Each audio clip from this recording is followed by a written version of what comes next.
వాళ్ళ చర్చలో మనతో పాటు రాజకీయ విశ్లేషకులు పాపారావు గారు జాయిన్ అవుతున్నారు. పాపారావు గారు నమస్తే. పాపారావు గారు, మనం చూస్తున్నాం స్థానిక ఎన్నికలకు సంబంధించిన నగారా మోగింది. ఎంపీటీసీ జెడ్పీటీసీ ఎన్నికలకు సంబంధించిన పోలింగ్, అలాగే పంచాయతీ ఎన్నికలకు సంబంధించి 3 దఫాల్లో పోలింగ్ నిర్వహించాలని చెప్పేసి ప్రకటించిన సందర్భం. మొత్తం 5 దఫాల్లో 5 దశల్లో ఈ ఎన్నికలు జరగబోతున్నాయి. పోలింగ్ తేదీలతో పాటు అన్ని వివరాలన్నీ కూడా వెల్లడించిన సందర్భం మనకు కనిపించింది. ఎట్లా చూడాల్సిన అవసరం కనిపిస్తుంది? స్థానిక ఎన్నికలకు సంబంధించిన నగారా మోగడాన్ని మనం ఎట్లా చూడాల్సిన అవసరం ఉంది? ప్రస్తుతం నెలకొన్న పరిస్థితులు, రాజకీయ పరిస్థితులు, దాదాపు 22 నెలల కాంగ్రెస్ పాలన, దానిపై ప్రజల్లో వ్యక్తమవుతున్న ఈ వ్యతిరేకత నేపథ్యంలో ఈ మోగిన నగారా ఎలా ఉండే అవకాశం ఉన్నట్టుగా మనం అంచనా వేయాల్సిన అవసరం ఉంది. మీరు నగారా అన్నారు కాబట్టి చెబుతున్నాను. నగారా టు సెండ్ ఆఫ్ కి నగారా. ప్రస్తుతం ఉన్న ప్రభుత్వానికి ప్రజలు సెండ్ ఆఫ్ చెప్పడానికి ఇది జస్ట్ ఆరంభం. దీనికి ఖచ్చితంగా ఈ ప్రభుత్వానికి స్థానిక స్థాయిలో సమాధి కట్టి తీరుతారు. ఈ పాలకులకి ఖచ్చితంగా అది ఖచ్చితం. ఎందుకంటే ఈ ప్రభుత్వాన్ని ఎంతగా ద్వేషిస్తున్నారు ప్రజలంటే, ఇంకో 3 ఏళ్ళు ఎన్నికల కోసం ఆగాలంటేనే వీళ్ళు భయపడిపోతున్నారు అసెంబ్లీ ఎన్నికలకి. కాబట్టి ఏంటంటే కసి కొద్దీ ఈ ప్రభుత్వాన్ని మట్టి గరిపిస్తే తప్పితే జనాలు రేపు స్థానిక సంస్థల ఎన్నికల్లో నిద్రపోరు. ఆ సంగతి రేవంత్ రెడ్డి గారికి కూడా తెలుసు. అందుకే ఈ ఎన్నికలు మళ్ళీ వాయిదా పడే విధంగా జాగ్రత్తలు పడుతున్నారు ఆయన అని అనుకోవచ్చు మనం. ఎందుకంటే ఇప్పుడు నోటిఫికేషన్ ఇచ్చారు. నామినేషన్స్ అక్టోబర్ 19 నుంచి మొదలవుతాయి. కోర్టులో బీసీ రిజర్వేషన్ల కేసు ఇంకా పెండింగ్ లో ఉంది. అది ఉండగా నామినేషన్లకి సరే ఇదంతా జరిగిన తర్వాత కోర్టు తీర్పు కనుక వ్యతిరేకంగా వస్తే ఏం చేస్తారు? గతంలో నాకు గుర్తున్నంతలో కరెక్టో కాదు నాకు తెలియదు, కానీ మహారాష్ట్రలో అనుకుంటా రిజర్వేషన్లు ఇచ్చారు. ఇట్లాగే గవర్నమెంట్ రిజర్వేషన్ తన ఇనిషియేటివ్ మీద ఇచ్చింది. తర్వాత కోర్టు ఆ ఎన్నికలను కూడా ఆపేయమని చెప్తా కూడా, అలాగే దాంతో పాటు కూడా ఆ రిజర్వేషన్లు కొట్టేస్తా కోర్టు జోక్యం చేసుకుని ఆ ఎన్నికలు ఆపించింది. గుర్తుంటే గుర్తుండొచ్చు, కొంతమందికైనా గుర్తుంటుంది. గతంలో ఎప్పుడో జరిగింది అది. రిజర్వేషన్ 50% దాటిని అనే దాని మీద మహారాష్ట్ర గవర్నమెంట్ ఇచ్చిన దీన్ని ఆపేస్తా, అలాగే ఎన్నికలు కూడా ఆపాల్సి వచ్చింది. కాబట్టి అట్లాంటి పరిస్థితి మళ్ళీ వస్తే కనుక ఇది ఒక జోక్ అవుద్ది. ఎన్నికల నోటిఫికేషన్ కానీ అదంతా ఒక జోక్ అవుద్ది. సరిపోని ఎన్నికలు జరిగినా ఇంత ఖర్చు పెట్టి ఎవరన్నా బీసీ అభ్యర్థులు గెలుచుకుని వస్తే, రేపొద్దున ఎన్నిక చల్లని పరిస్థితి వస్తే కనుక 42% రిజర్వేషన్ చెల్లకపోతే ఆ ఎన్నిక చెల్లదు ఆటోమేటిక్గా. చల్లని పరిస్థితి వస్తే వాళ్ళు ఖర్చు పెట్టుకొని చచ్చి చెడి తిరిగి జనాల్లో ప్రచారం చేసుకొని ఆస్తులు అమ్ముకొని మరీ ప్రచారం చేసుకుని ఎన్నికల్లో దిగేవాళ్ళు ఉంటారు. వాళ్ళందరి పరిస్థితి ఏంటి? చాలా మందికి ఇప్పటికే భయంగా ఉంది. ఎన్నికల్లో ఏంటంటే మనసావాచ బీసీ సామాజిక వర్గం చాలా వర్గాలు మనసావాచ వాళ్ళు ఎన్నికల్లో పాల్గొనే పరిస్థితి లేదు. కాబట్టి ఏంటి ఎన్నికల గురించి చాలా భయాందోళనలు ఉన్నాయి ఇప్పుడు. ఎందుకంటే కోర్టు కేసు అలాగే ఉండగానే వీళ్ళు ఈ పని చేస్తున్నారు. ఇప్పుడు ఏంటంటే ఇక్కడ పెద్ద జోక్ దానిలో ఎన్నికల కోడ్ అనేది, ఎన్నికల కోడ్ అమల్లోకి వస్తుందని.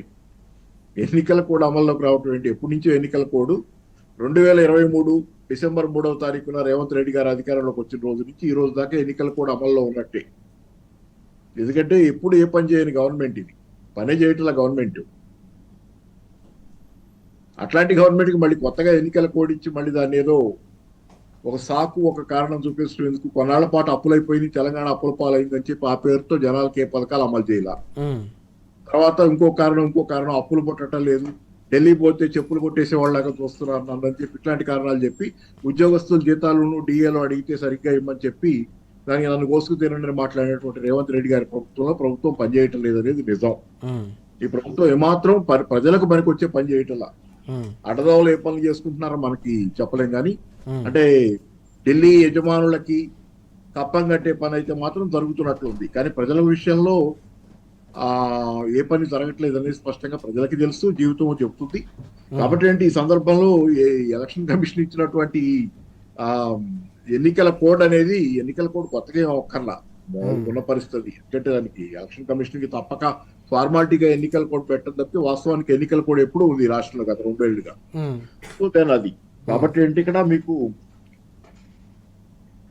పనులకు బ్రేక్ అని, ఎన్నికల కోడ్తో పనులకు బ్రేక్, ఖర్చు చేశాక ఇవన్నీ సరే. ఇక ఏదేమైనా ఏంటంటే ప్రభుత్వానికి స్థానిక సంస్థల ఎన్నిక ఎట్టకేలకు స్థానిక సంస్థల ఎన్నికలను పెట్టక తప్పని స్థితి వచ్చినటువంటి ప్రభుత్వం ఈరోజు ఓకే. ఆ ఎన్నికల కోసం ఒక నోటిఫికేషన్ ఇచ్చింది. మ్మ్. ఆ నోటిఫికేషన్ సాఫీగా జరిగి ఎన్నిక ఎంతవరకు జరుగుద్ది అనేది ఒక ప్రశ్న. మ్మ్. జరిగిన తర్వాత కోర్టు తీర్పు గనక 42% రిజర్వేషన్ల జీవో ఏదైతే పంపారో వీళ్ళు దానికి వ్యతిరేకంగా వస్తే జరిగిన ఎన్నిక తాలూకు పరిస్థితి ఏంటనేది ఇంకో ప్రశ్న. మ్మ్. సో ఇన్ని ప్రశ్నల మధ్య, ప్రశ్నార్థకాల మధ్య మ్మ్. అభ్యర్థులు అనేక డైలమాలతో ఎన్నికల్లోకి రావాల్సినటువంటి పరిస్థితి. కాబట్టి మనసా వచ్చే నిజంగా అంటే స్థానిక సంస్థలు జనరల్ గా చాలా ఉత్సాహభరితంగా ఉంటాయండి. ఎన్నికలు మ్మ్. చాలా పోటీగా ఉంటారు. స్థానికంగా ప్రజలు మామూలు ఎన్నికల్లో, అసెంబ్లీ ఎన్నికల్లో, పార్లమెంట్ ఎన్నికల్లో పాల్గొనేటప్పుడు వాళ్ళు మామూలుగా వాళ్ళ పార్టీల పరంగా ఉంటారు తప్పితే ఇంత అంటే గ్రాస్ రూట్ లెవెల్ డెమోక్రసీకి స్థానిక సంస్థల ఎన్నికలే భారతదేశంలో ప్రతీక. మ్మ్. చాలా ఉత్సాహంగా ఉంటారు. చాలా ప్రతి వాళ్ళు చైతన్యం చూపిస్తారు. రాజకీయ ఎన్నికలో వాళ్ళు అంటే ఆ స్థానిక స్థాయిలో వాళ్ళకు ఉండే పోటాపోటీ వాతావరణం, వాళ్ళకు ఉండే పట్టుదలలు, వాళ్ళకు ఉండే ఇదంతా మొత్తం స్థానిక అది ప్రజాస్వామ్య వాతావరణం తాలూకు ప్రాథమిక బీజం అక్కడే కనపడుతుంది. అట్లాంటి ఎన్నికలు చాలా నిస్సారంగా భయంగా జరిగే పరిస్థితి ఉంది. ఎందుకంటే ఈ రోజు ఎన్నిక ఉంటుందా పోతా అనే భయం దగ్గర నుంచి రకరకాలైనటువంటి గందరగోళాలు ఉన్నాయి. గతంలో సర్పంచుల సమస్యలు ఎదురికి ఈయన పరిష్కారం చేయలేదు కదా. సర్పంచులకు నాకు తెలిసి అయితే వీళ్ళు సర్పంచుల సమస్య పరిష్కారం అయింది నేను అనుకోవటం. నాకు తెలిసి చాలా మంది సర్పంచులకి ఇంకా బకాయిలు ఉన్నాయి వాళ్ళు చేసిన పనులకి. అన్ని తిరిగి వచ్చినాయని నేను అనుకుంటాను. నాకు తెలిసి అయితే జరిగినట్లేదు. మరి వాళ్ళంతా అలా ఉండగా మళ్ళీ కొత్తగా ఇప్పుడు ఎన్నికలంటే కొత్తగా ఎవరైనా ఆ భయం కూడా ఉంటుంది. మళ్ళీ లాస్ట్ టైం సర్పంచులుగా ఉంటున్న వాళ్ళకి పరిస్థితి ఏంటి?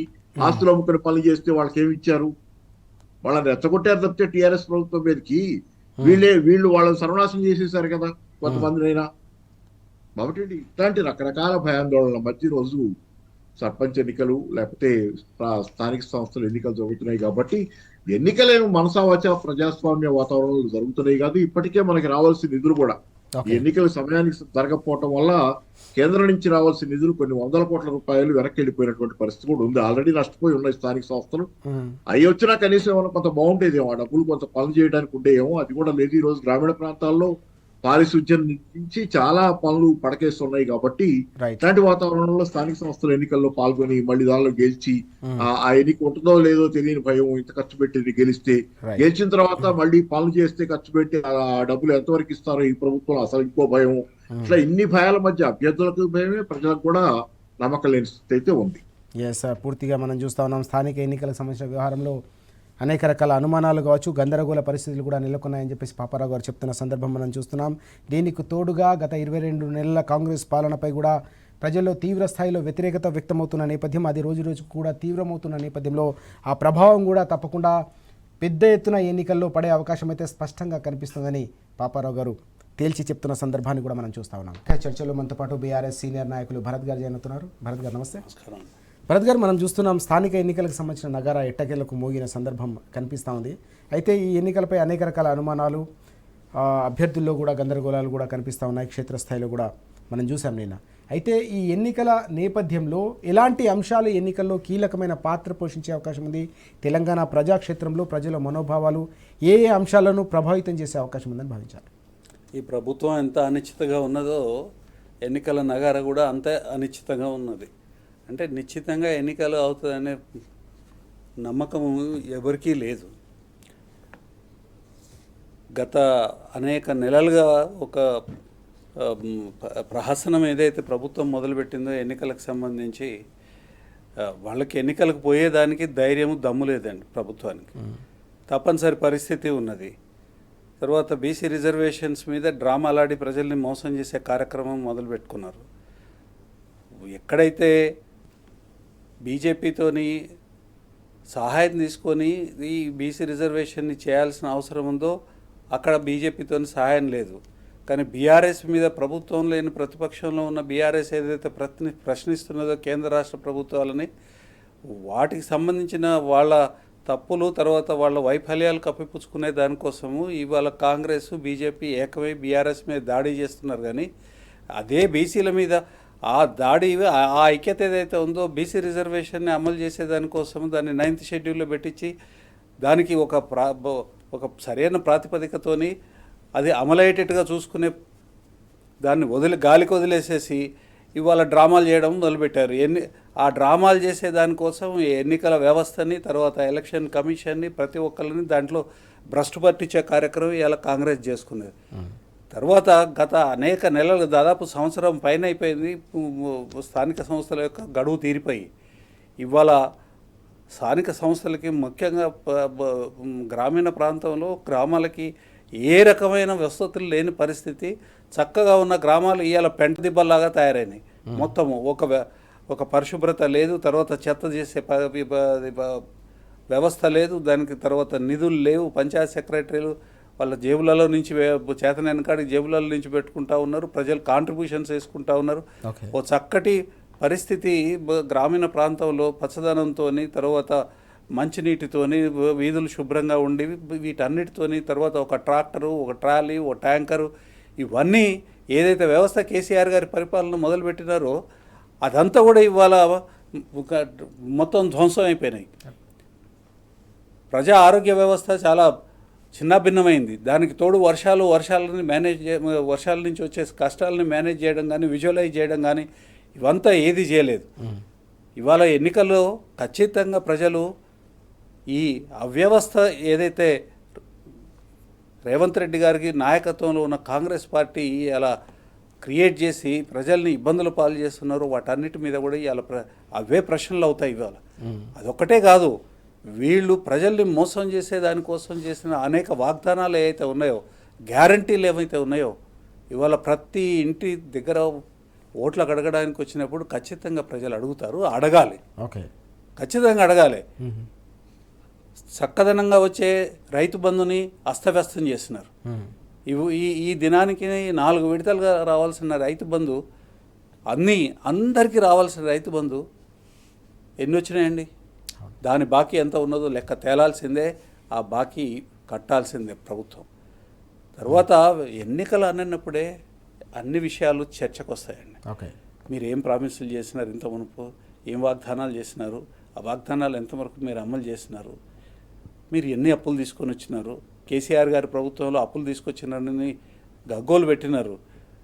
మరి మీరు గగ్గోలు పెట్టిన వాళ్ళు, మరి ఆయన అప్పులు తీసుకొని వస్తే బోల్డని ప్రాజెక్టులు కట్టినారు.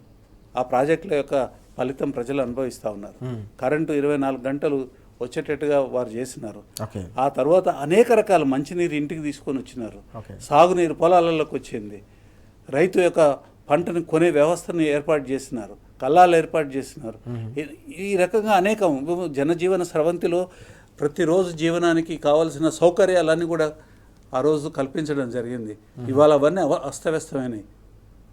మీరు ఇవాళ ప్రభుత్వానికి నికరంగా రావాల్సిన ఆదాయం వస్తూనే దానికి తోడు ప్రతి నెల దాదాపు 10,000 కోట్ల రూపాయల పైన మీరు అప్పు తీసుకొని వచ్చినారు. ఎక్కడ పోతున్నాయి ఈ పైసలు?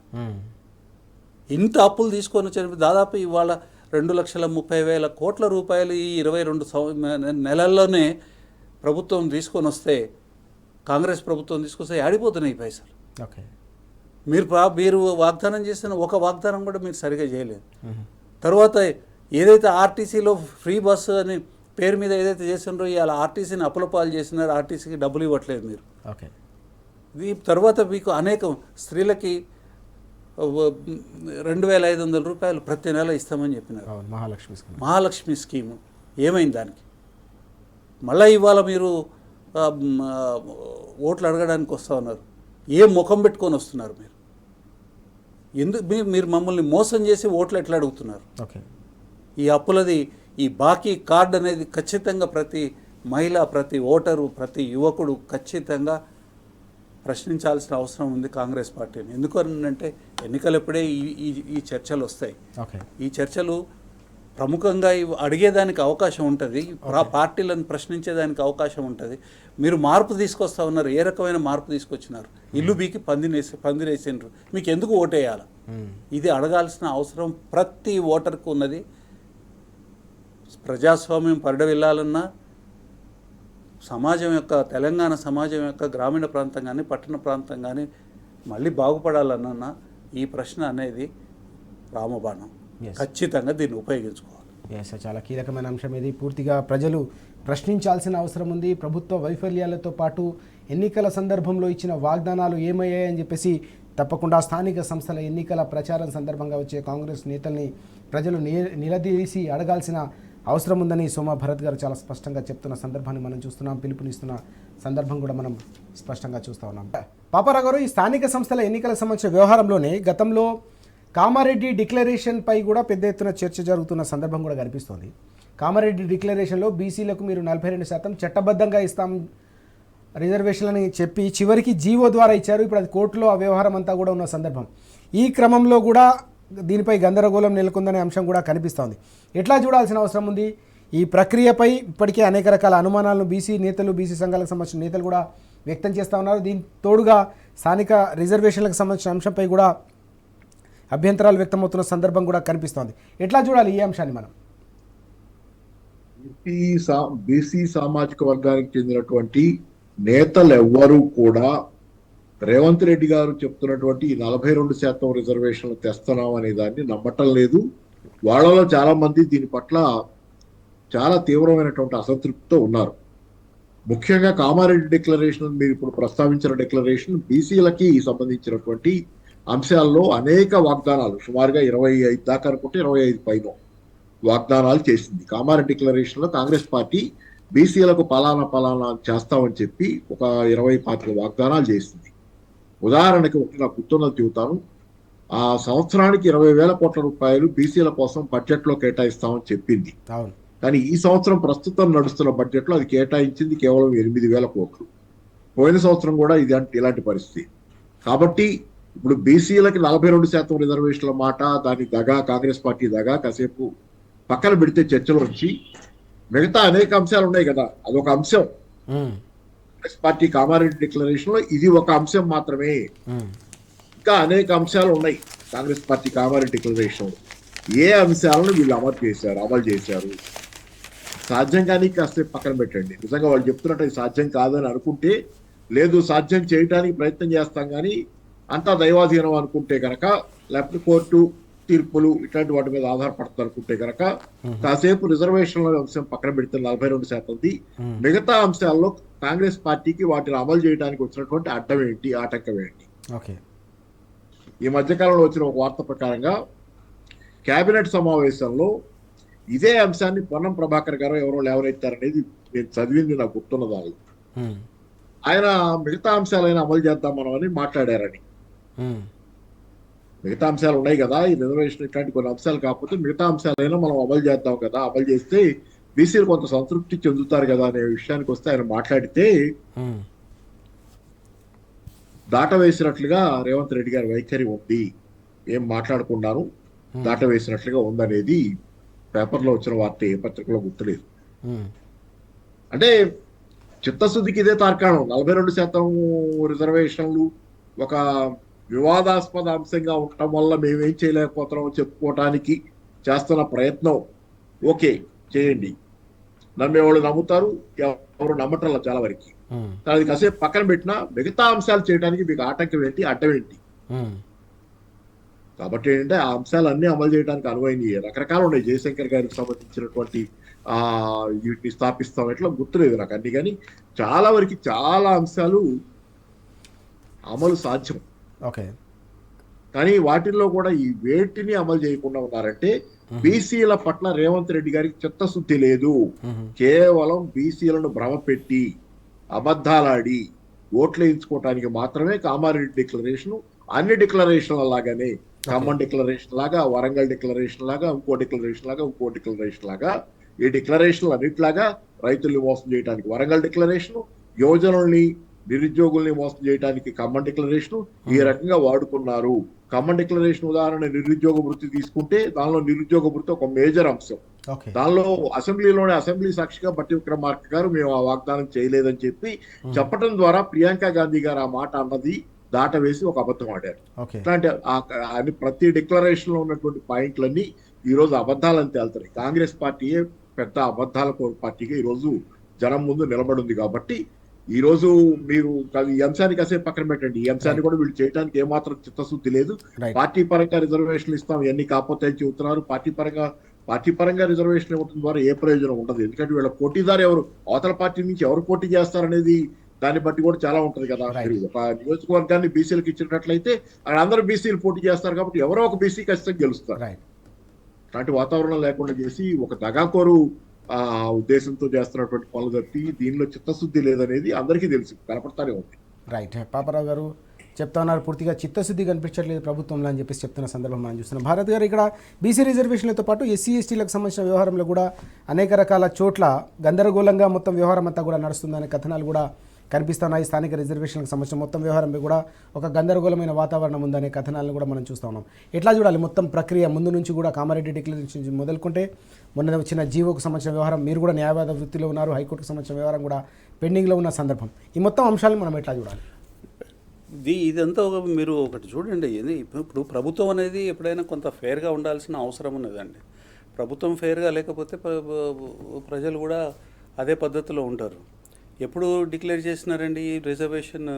ఇది అభ్యంతరాలు లేవనెత్తే దానికి వీలు లేకుండా తర్వాత ఏ రకమైన లీగల్ సహాయం అనేది లేకుండా కక్షిదారులకి ఎవరైనా అభ్యంతరాలను తీసుకొని పోయి కోర్టు ముందు పరిశీలన చేసుకునే దానికి కూడా అవకాశం లేకుండా కోర్టు ఏ రోజైతే దసరా సెలవులకి మూతపడుతుందో దానికి ముందు రోజు రాత్రి సాయంకాలం పూట ఈ జీవోలన్నీ ఇష్యూ చేస్తారు.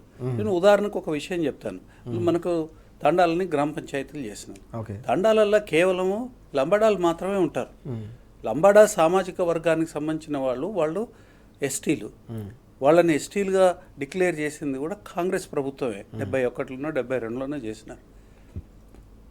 అంత మాత్రమే ఇంగిత జ్ఞానం ఉండదండి. అక్కడ బీసీకి రిజర్వేషన్ ఇస్తారు. ఒక ఎస్టీకి రిజర్వ్ అయిన విలేజే ఒక బీసీ కూడా ఉండడు ఆ విలేజ్లో. దీన్ని ఎక్కడ ఛాలెంజ్ చేయాలి? కోర్టుకే కదా పోవాల్సింది. తర్వాత ప్రభుత్వానికి అప్పీల్ చేస్తారు. ప్రభుత్వం ఆటోమేటిక్గా వాళ్ళు కొట్టేస్తున్నారు. ఏది కూడా పునఃపరిశీలన అనేది లేదు ప్రభుత్వంలో.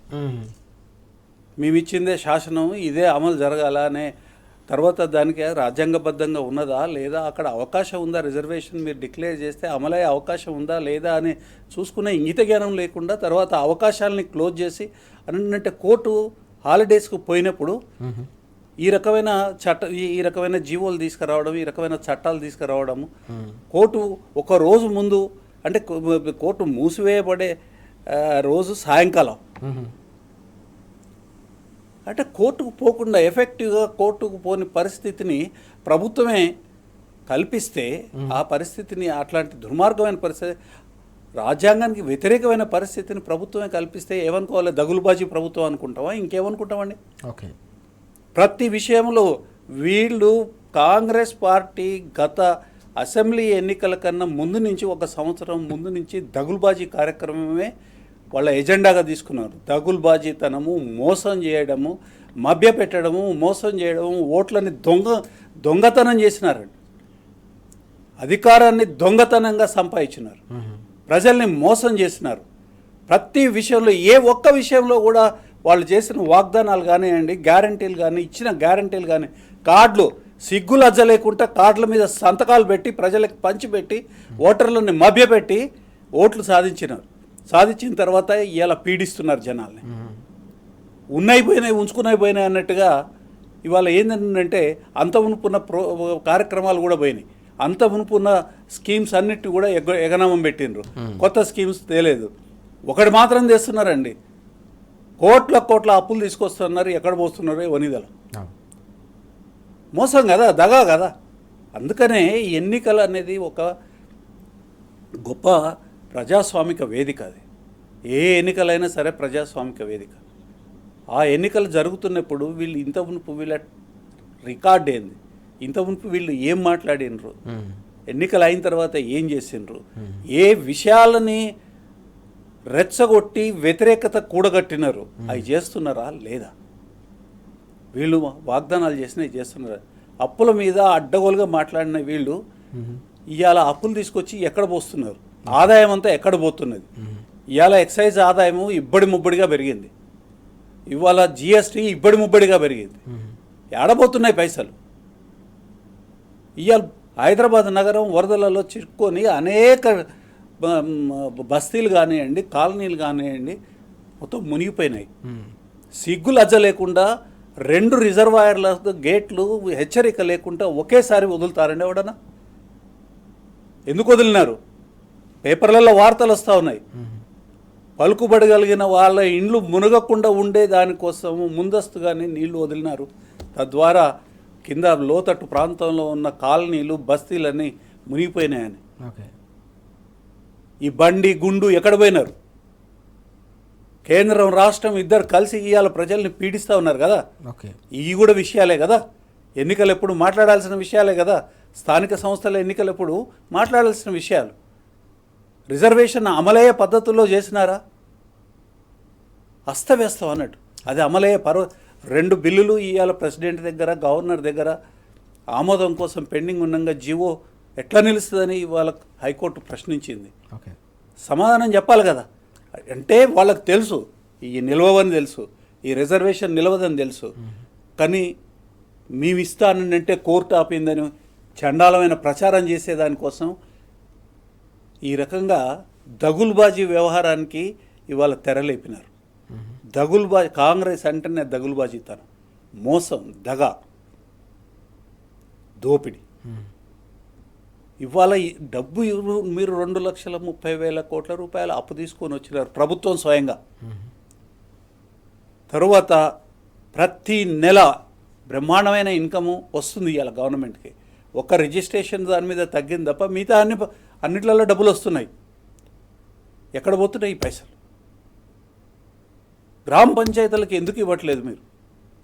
తద్వారా మీరు డబ్బు ఇవ్వకుండా పంచాయతీలు ఇవాళ మొత్తం చెత్త కుప్పలాగా, పెంట కుప్పలాగా తయారైనాయి. రోగాలు వస్తూ ఉన్నాయి. వైరల్ ఫీవర్ అనేది నిత్యకృత్యం అయిపోయింది ఇవాళ ఈ రాష్ట్రంలో. లక్షలాది మంది దాంతో సఫర్ అవుతూ ఉన్నారు. ఎవరిని ప్రశ్నించాలి? అసలు బాధ్యతతో ఉన్న ఒక్క మంత్రి కానీ, చీఫ్ మినిస్టర్ కానీ మాట మీద నిలబడుతున్నారా? పరిపాలన గాలికి వదిలేసినారు, జనాన్ని కష్టాలకు వదిలేసినారు. ఎందుకు వేయాలి మీ కోర్టు? ప్రశ్న అనేది ఇంపార్టెంట్. ఈ ప్రశ్నలు ఖచ్చితంగా ఇవాళ ప్రజలు లేవనెత్తుతారు. ప్రజల్ని, ఓటర్లని అంబేదాలనుకున్నారు మీరు. వీళ్ళకి ఏం తెలుసు, మేము ఏమైనా చేయొచ్చు. ముఖ్యమంత్రి గారు, ఆయన ముఖ్యమంత్రి కాకముందు ఒకసారి మాట్లాడండి, ఒక టీవీ ఇంటర్వ్యూలో నేను చూసినాను. మోసం చేయకుంటే ఎవడింటాడండి? మోసం ఆశలు కల్పించాలి, మోసం చేయాల్సిందే కదా మేము ఓటు సంపాదించాలంటే. ఇప్పటికైనా మేల్కోనండి, వాళ్ళ భావం ఏమున్నది అన్నది. వాళ్ళు చేసే ప్రామిస్ల మీద వాళ్ళకున్న నిబద్ధత ఏంటిది అనేది తెలుసుకోవాల్సిన అవసరం ఇవాళ ప్రజలకు ఉన్నది, ఓటర్లకు ఉన్నది. వాళ్ళు బాకీ పడ్డ అనేక వాగ్దానాలు అవుతుందో ఇలా బాకీ కార్డు వాళ్ళ ముందు పెట్టండి, అడగండి. కింద నుంచి ఆ ఒత్తిడి కాంగ్రెస్ పార్టీ కేంద్ర నాయకత్వం వరకు తెలవాలి. ఇక్కడి నుంచి వచ్చే సంపదతోని సరదాలు చేసుకోవడానికి కాదు తెలంగాణ ఇక్కడ ఉన్నది. మీకు తెలంగాణని అప్పచెప్పింది మీరు మార్పు తీసుకొస్తారు, మంచి మార్పు తీసుకొస్తారని. మంచి మార్పు తీసుకపోగా మీరు ఉన్న మంచి వ్యవస్థని, సువ్యవస్థ మొత్తాన్ని ధ్వంసం చేసి పెట్టినారు. ఇవాళ మెట్రో, హైదరాబాద్ మెట్రో బ్రహ్మాండంగా నడుస్తుంది. మొత్తం దేశం మొత్తంలోనే అత్యుత్తమమైన అది నడిపే విధానం ఉన్నది అనేది పేపర్లు రాసినాయి. తర్వాత కేంద్ర సంస్థలు కూడా పొగిడినాయి. అట్లాంటిది ఇవాళ ఎల్ఎన్టీ చేతిలో నుంచి తీసి మీరు ఏం చేయదలుచుకున్నారు? ఎవరికి ఇస్తున్నారు? మీరు ఎందుకు ఇస్తున్నారు? ఎందుకు ఎల్ఎన్టీని మీరు పంపించినారు? ఎల్ఎన్టీ అనేది ఒక బ్రహ్మాండమైన సంస్థ ఈ దేశంలో, నిష్పక్షపాతంగా, తర్వాత నాణ్యతాపరమైన కార్పొరేట్ పరిపాలన ఉన్న సంస్థ. ఆ సంస్థను కాదని మీరు ఎందుకు మెట్రోని వాళ్ళ చేతిలో నుంచి తీసుకున్నారు? హైదరాబాద్ మెట్రోని, బ్రహ్మాండంగా నడుస్తున్న మెట్రోని ఎవరికి ఇవ్వబోతున్నారు? దీని వెనకాల తతంగం ఏంది? ఈ పనులు చేయడానికా, మీరు ఉన్నదాన్ని కూలగొట్టేదానికా మీకు ప్రభుత్వం ఇచ్చింది? మీరు చెప్పినారా ఉన్నదాన్ని కూలగొడతాము, ఇల్లు వీకి పందిరేస్తాము, గదే మార్పు అని చెప్పినరా? మీరు స్వర్గాన్ని చూపించినారు, స్వర్గాన్ని మించిన దాన్ని చూపించారు. ₹2 ఇస్తున్న ప్లేస్లో ₹4 ఇస్తామని అర్రాజు పాటలు పాడినారు, ప్రజల్ని మోసం చేసినారు. ఈ మోసగాళ్ళని గుర్తించాల్సిన సమయం ఎన్నికలు. కాబట్టి ప్రజలందరికీ, తర్వాత ఓటర్లందరికీ విజ్ఞప్తి ఏంటంటే ఆలోచన పరంగా ఉండండి. మోసపోతే గోసపడతారని కేసీఆర్ గారు కొన్ని వందల వేల సందర్భాల్లో చెప్పినారు. ఓకే, ఇవాళ అది జరుగుతూ ఉంది. ఇప్పటికైనా దాన్ని ఆపుకోవాల్సిన అవసరం ఉన్నది. రైట్ ఓటర్లు ఆలోచించండి. రైట్. కేసీఆర్ గారు అసెంబ్లీ ఎన్నికల సందర్భంలో ఏదైతే చెప్పారో అది వాస్తవ రూపం దాలుస్తున్న పరిస్థితి క్షేత్రస్థాయిలో స్పష్టంగా కనిపిస్తోందని భరత్ గారు కూడా చెప్తున్న సందర్భం మనం చూస్తున్నాం. మోసపోతే గోసపడతామన్నారు. 22 నెలల్లోనే ఏ రకంగా ప్రతి రంగానికి సంబంధించిన ప్రజలు, ప్రతి వర్గానికి సంబంధించిన ప్రజలు ఎన్ని రకాల గోసలు పడతా ఉన్నారో, అగచాట్లు పడతా ఉన్నారో ప్రతి ఒక్కరు కూడా గమనిస్తున్న నేపథ్యంలో స్థానిక ఎన్నికలు అనేవి ఒక అద్భుతమైన అవకాశం. గల్లీలో ప్రజలు ఎదుర్కొంటున్న కష్టాలను ఢిల్లీ వరకు కూడా తీసుకెళ్లాలంటే, ఢిల్లీ వరకు కూడా ఒత్తిడి పెంచాలంటే తప్పకుండా దీన్ని ఒక బ్రహ్మాస్త్రంగా వాడుకొని ప్రజా వ్యతిరేక ప్రభుత్వానికి, పార్టీలకు బుద్ధి చెప్పాల్సిన అవసరం ఉందని కూడా పిలుపునిస్తున్న సందర్భం మనం చూస్తూ ఉన్నాం. మరో చిన్న పాపారావు గారు, స్థానిక ఎన్నికల నగారా మోగిన ఈ నేపథ్యం, జూబ్లీ హిల్స్ ఉప ఎన్నికలకు సంబంధించిన రంగం కూడా సిద్ధమవుతున్న ఈ తరుణంలోనే బీఆర్ఎస్ పార్టీ బాకీ కార్డును ప్రయోగించిన సందర్భం మనం చూస్తున్నాం.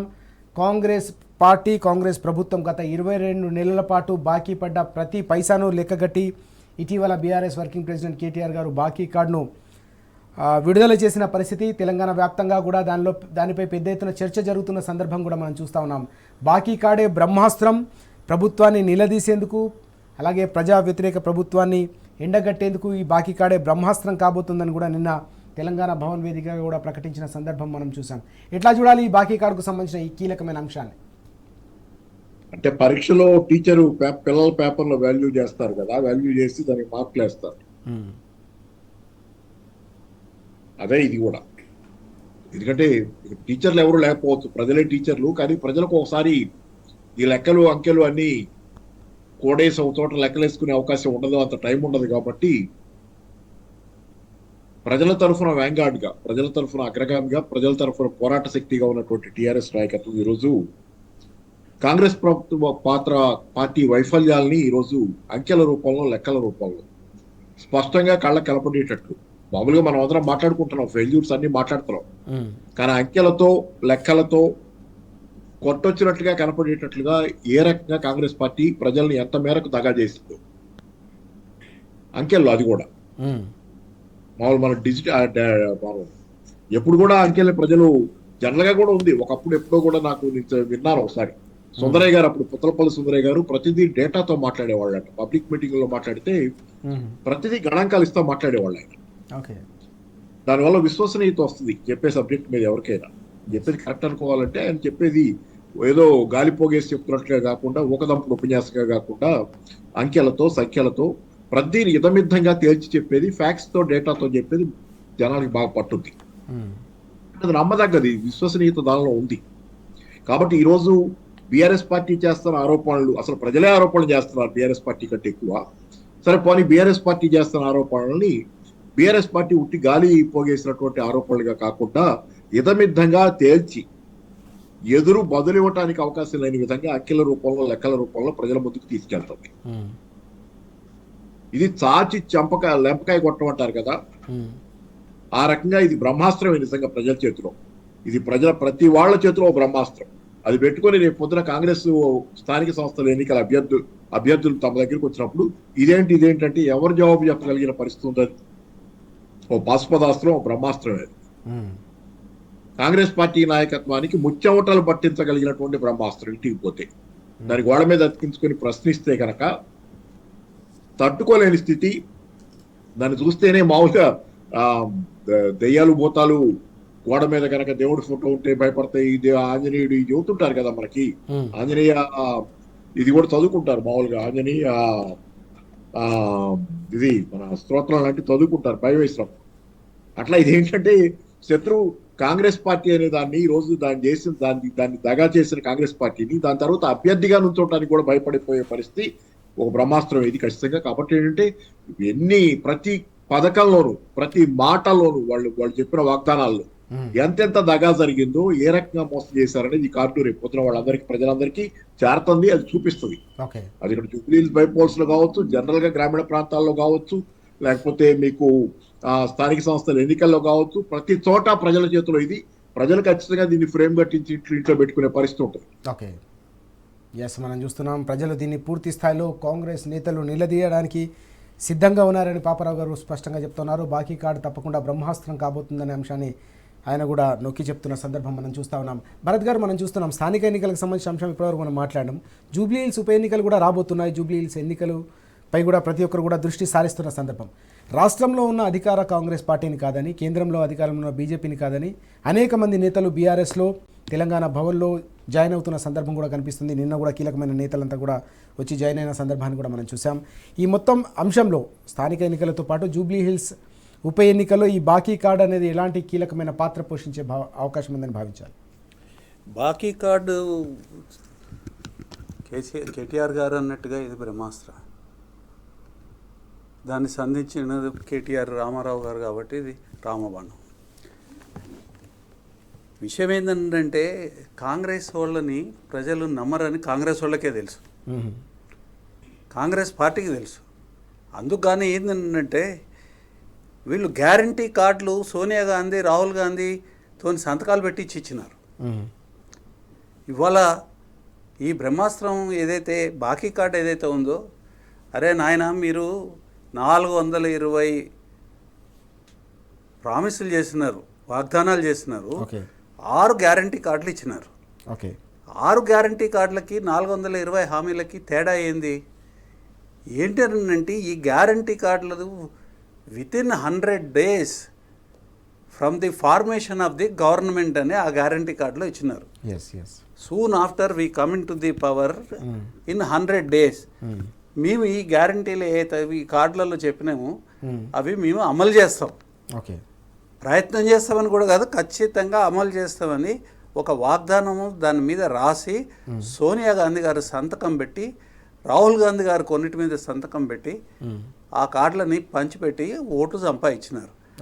అంటే మీరు ఒక ప్రామిస్ చేసి ఖచ్చితంగా చేస్తామని దానికి ఫలితంగా మీరు ప్రజల యొక్క ఓటర్ల యొక్క ఓట్లు మీరు తీసుకొని ప్రభుత్వం వచ్చిన తర్వాత వాటిని అమలు చేయకపోవడం అని అంటే ఇది న్యాయ పరిభాషలో ఇది మోసము, దగ అని. తర్వాత బాకీ ఉంటారు మీరు ఏదైతే వాగ్దానాలు చేసినారో ఆ వాగ్దానాల బాకీ అనేది ఉంటుంది. మరి ఆ బాకీ తీర్చాల్సిన అవసరం కూడా ఇవాళ కాంగ్రెస్ పార్టీకి, తర్వాత ఇవాళ కాంగ్రెస్ పార్టీ నాయకత్వంలో ఉన్న ప్రభుత్వానికి ఉన్నది.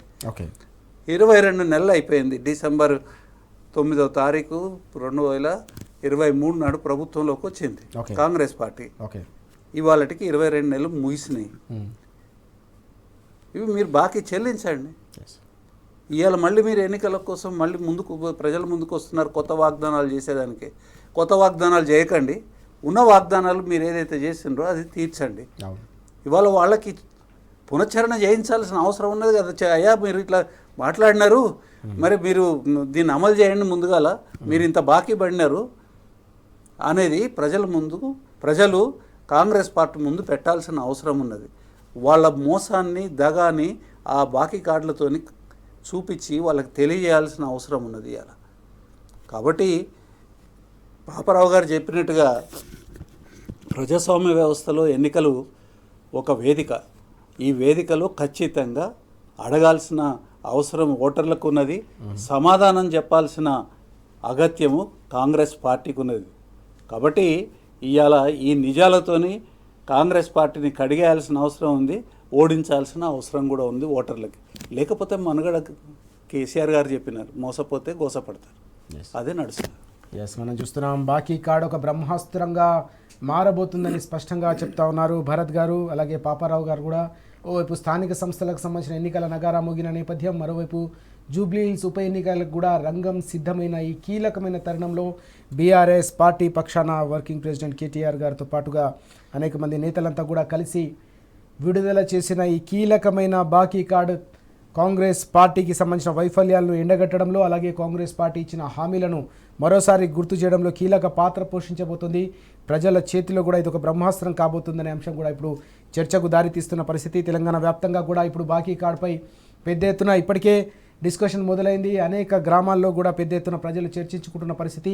రైతాంగానికి కాంగ్రెస్ సర్కారు ఎంత బాకీ పడింది, అలాగే ఇతర వర్గాలకు, మహిళలకు, వృద్ధులకు, యువతకు ఎంత బాకీ పడ్డారో ప్రతి అంశానికి సంబంధించిన గణాంకాలతో కూడిన ఈ బాకీ కార్డు అనేది ఇప్పుడు పెద్ద ఎత్తున ప్రజాక్షేత్రంలో ప్రతి ఒక్కరిలో కూడా ఆలోచనలు రేకెత్తిస్తున్న సందర్భం కూడా కనిపిస్తుంది. ఈ క్రమంలోనే స్థానిక ఎన్నికల్లో, అలాగే వచ్చే జూబ్లీ హిల్స్ ఉప ఎన్నికల్లో కూడా ఇది అత్యంత కీలకంగా మారే అవకాశం ఉన్నట్టుగా కూడా స్పష్టంగా భరత్ గారు కూడా అంచనా వేస్తున్న సందర్భం మనం చూస్తూ ఉన్నాం.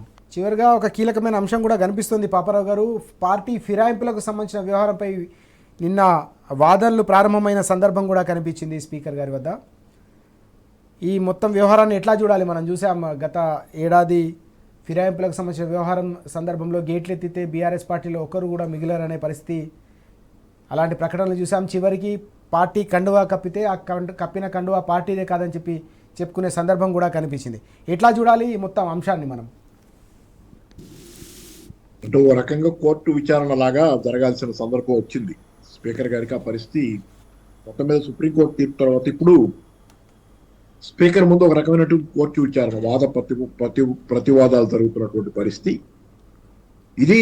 మామూలుగానే స్పీకర్ల గురించి ఈ మధ్యకాలంలో చాలా సంవత్సరాలుగా అపప్రద ఉంది. ఒకసారి స్పీకర్ అయిన తర్వాత ఆయన ఏ పార్టీ నుంచి ఎన్నికైనా ఆ పార్టీకి కాకుండా మొత్తం అసెంబ్లీకి బాధ్యతగా వ్యవహరిస్తారు, అసెంబ్లీలో అన్ని పార్టీలని సమానంగా చూసి ఆయన అసెంబ్లీని నిర్వహిస్తారనేది ఉండేది. అది చాలా సంవత్సరాలుగా పోయి స్పీకర్ అంటే పాలకపక్షం తరఫున దానికి అనుకూలంగా అసెంబ్లీలో విధి విధానాలను నిర్వహించే వాళ్ళుగా ముద్రపడిపోయింది. సరే, ఆ నేపథ్యంలోనే ఇప్పుడు మన స్పీకర్ ప్రసాద్ గారి ముందు జరగనున్నటువంటి ఈ విచారణ ఆయనకి అగ్ని పరీక్ష. డిఫెక్టర్స్ కూడా కాదు, డిఫెక్టర్లకు ఎటుకూడి రేపు సుప్రీంకోర్టు దాకా కేసు వెళ్ళేటట్టయితే కనుక ఇక్కడ ఏం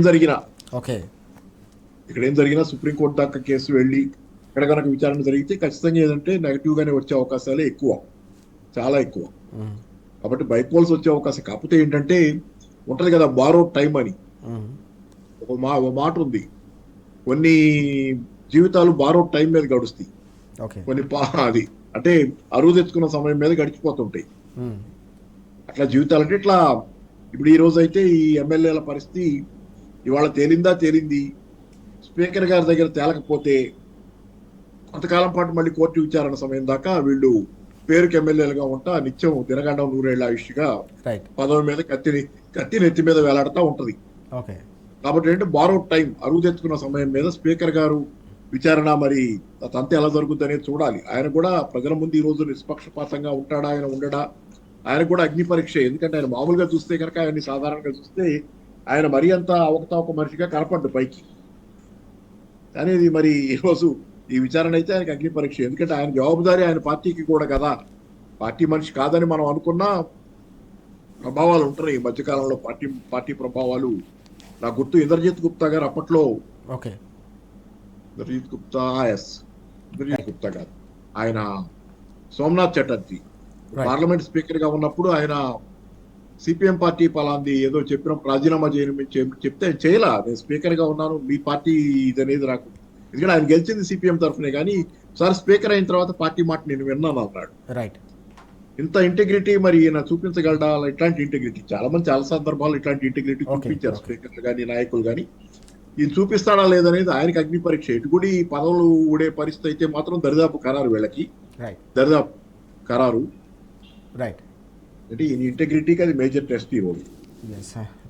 రైట్, ఎట్లా చూడాల్సిన అవసరం ఉంది భరత్ గారు ఈ అంశాన్ని? అనర్హత వేటు వేయాల్సిందే అని చెప్పేసి నిన్న బీఆర్ఎస్ పార్టీకి సంబంధించిన ఎమ్మెల్యేలతో కూడా కోరిన సందర్భం కూడా కనిపించింది. ఏమంటారు కదా, ఎట్టకేలకి విచారణ మొదలైంది అని అనుకోవాల్సిన పరిస్థితి ఏర్పడింది. ఒక విచారణ కోసమే హైకోర్టులకి సుప్రీంకోర్టులకి అనేక దఫాలుగా కేసులు వేసేసి సుప్రీంకోర్టు నుంచి ఒక డైరెక్షన్ తెచ్చుకోవడం ద్వారా సుప్రీంకోర్టు న్యాయబద్ధమైన ఒక ఆర్డర్ ద్వారా ఒత్తిడి ఏదైతే ఉన్నదో ఆ ఒత్తిడి పూర్వకంగా ఇవాళ కాంగ్రెస్ నాయకత్వంలో ఉన్న ఈ వ్యవస్థ అనేది కొంచెం కదిలింది. నిన్న విచారణ అంటే ఈ పార్టీ మారిన ఎమ్మెల్యేలు ఎవరైతే ఉన్నారో వారి యొక్క వాంగ్మూల నమోదు నిన్న జరిగింది. పిటిషనర్స్ ఎవరైతే ఉన్నారో ఆ పిటిషనర్స్ని నిన్న క్రాస్ ఎగ్జామినేషన్కి వాళ్ళు ఆ ప్రక్రియ అనేది నిన్న జరిగింది. విషయం ఏంటంటే, దురదృష్టకరమైన విషయం ఏంటంటే ఇవాళ కాంగ్రెస్ పార్టీ సిగ్గు లేకుండా మా దాంట్లో చేరలేదు వీళ్ళు, మేము కప్పిన కండువా ఏదైతే ఉందో అది జాతీయ కండువా, ఈ జాతీయ కండువా కథ ఏందో ఎవరికి తెలియదు. జాతీయ కండువా అనేది ఎక్కడ ఉందండి? జాతీయ కండువా కప్పిన మేము కాంగ్రెస్ కండువా కాదు అని వాళ్ళు అనడము, తర్వాత ఈ పార్టీ మారిన ఎమ్మెల్యేలు ఎవరైతే ఉన్నారో వాళ్ళు మేము అసలు పార్టీనే మారలేదు అని వాళ్ళు, ఎంత దురదృష్టకరమైన పరిస్థితి అని అంటే వీళ్ళు ఇదే తప్పుడు పని చేస్తే ఎప్పుడైనా అబద్ధవాడి కాపాడుకోవాలనే ఆలోచన నేరస్తులకు ఉంటుంది. ఓకే, ఇలా నేరస్తులు అవలంబించిన ఒక పద్ధతిని, ఒక నికృష్టమైన పద్ధతిని ఇలా ప్రజలు ఎన్నుకున్న గౌరవ ఎమ్మెల్యేలు అండి వీళ్ళంతా. ఓకే, ఇంత దయనీయమైన పరిస్థితిలో కాంగ్రెస్ పార్టీ ఎందుకు ఉండాలి? ఇంత దయనీయమైన సిగ్గులేని పరిస్థితిలో ఈ పార్టీ మారిన ఎమ్మెల్యేలు ఎందుకు ఉండాలి? ఓకే, మీరు నిజంగా ఏదైనా చేస్తే ధైర్యంగా చెప్పుకోండి, ఎస్ మేము కాంగ్రెస్ పార్టీకి పోయినామని చెప్పుకోండి, ఓకే, ఎస్ మేము చేసుకున్నామని కాంగ్రెస్ పార్టీ చెప్పాలి. ఇంత దగులుబాజీ వ్యవహారమా? ఇప్పుడు ఈ విచారణ వల్ల జరిగేది ఏంటంటే తర్వాత ఏం జరుగుతుందో మనం చెప్పలేము. ఎందుకంటే ఇది న్యాయ విచారణ, ఇది క్వాసీ జ్యుడిషియల్ అథారిటీ, ఒక ట్రైబ్యునల్ ఈ విచారణ చేసేది. ఓకే, ఏ రకమైన నిర్ణయం తీసుకుంటారో మనం ఇలా ఊహించడం కరెక్ట్ కూడా కాదు. కానీ ఒకటి మాత్రం బయటపడతా ఉంది, నిబద్ధత లేని నిస్సిగ్గుగా నేరస్తులు ఏదైతే పద్ధతిని అవలంబిస్తారో ఇవాళ కాంగ్రెస్ పార్టీ కానీ కాంగ్రెస్ పార్టీలోకి పోయిన ఈ ఎమ్మెల్యేలు కానీ అవలంబిస్తున్నారు అనేది స్పష్టంగా కనిపిస్తూ ఉంది. ఓకే, కాబట్టి ఇంత దుర్మార్గమైన పార్టీలు ప్రజలకేమన్నా చేస్తాయండి? ఓకే, ఈ రకమైన దుర్మార్గమైన పద్ధతులను అవలంబించే కాంగ్రెస్ పార్టీ ప్రజలకేమన్నా చేస్తుందా? ఇవాళ జూబ్లీ హిల్స్ ఎలక్షన్స్ కానివ్వండి, స్థానిక సంస్థల ఎలక్షన్స్ కానివ్వండి, పరిపాలన కానివ్వండి, ప్రతి చోట అణువున కాంగ్రెస్ పరిపాలనలో ఈ దగుల్బాజీ వ్యవహారం అనేది ప్రస్ఫుటంగా కనిపిస్తుంది. నేరస్తులు అవలంబించే పద్ధతుల్ని కాంగ్రెస్ పార్టీ అవలంబిస్తుందనేది స్పష్టంగా కనిపిస్తూ ఉన్నది. నేరస్తుల్ని పరిపాలన పెట్టుకుంటే ఏమవుతుంది అనేది మనకు ఇవాళ మనం అనుభవిస్తున్నాం 22 నెలల నుంచి. రైట్, ఎస్, మనం చూస్తున్నాం ఎట్టకేలకు ఫిరాయింపు ఎమ్మెల్యేలకు సంబంధించిన వ్యవహారంలో విచారణ అయితే ప్రారంభమైంది. ఈ క్రమంలోనే బీఆర్ఎస్కు సంబంధించిన ఎమ్మెల్యేలు కూడా నిన్న స్పష్టంగా తెలియజేసిన సందర్భం, అనర్హత వేటు వేయాల్సిందే, పార్టీ మారి వారంతా కూడా అధికారం అనుభవిస్తున్నారు కాబట్టి వారిపై అనర్హత వేటు వేయాలని చెప్పేసి కోరిన సందర్భం, దమ్ముంటే వారంతా కూడా రాజీనామా చేసి మళ్ళీ గెలవాలని కూడా పిలుపునిచ్చిన సందర్భం కూడా మనం చూస్తూ ఉన్నాం. అదే కీలకమైన అంశాలని భరత్ గారు కూడా ప్రస్తావిస్తున్న సందర్భం, జరుగుతున్న పరిణామాలు, ఫిరాయింపులకు సంబంధించిన వ్యవహారం, ఏ ప్రక్రియ ఎలా కొనసాగింది, చివరికి కోర్టులు ఆగ్రహం వ్యక్తం చేస్తే చివరికి మొత్తానికి ఈ ప్రక్రియ అనేది ముందుకు సాగడం అనేది ప్రజలు కూడా గమనిస్తున్నారనే అంశాన్ని భరత్ గారు అలాగే పాపారావు గారు కూడా స్పష్టం చేస్తున్న సందర్భం మనం చూస్తూ ఉన్నాం. Thank you very much Bharat గారు అలాగే పాపారావు గారు చర్చలో పాల్గొన్నారు. ఇది వాటి వార్తలు వాస్తవాలు. నమస్తే.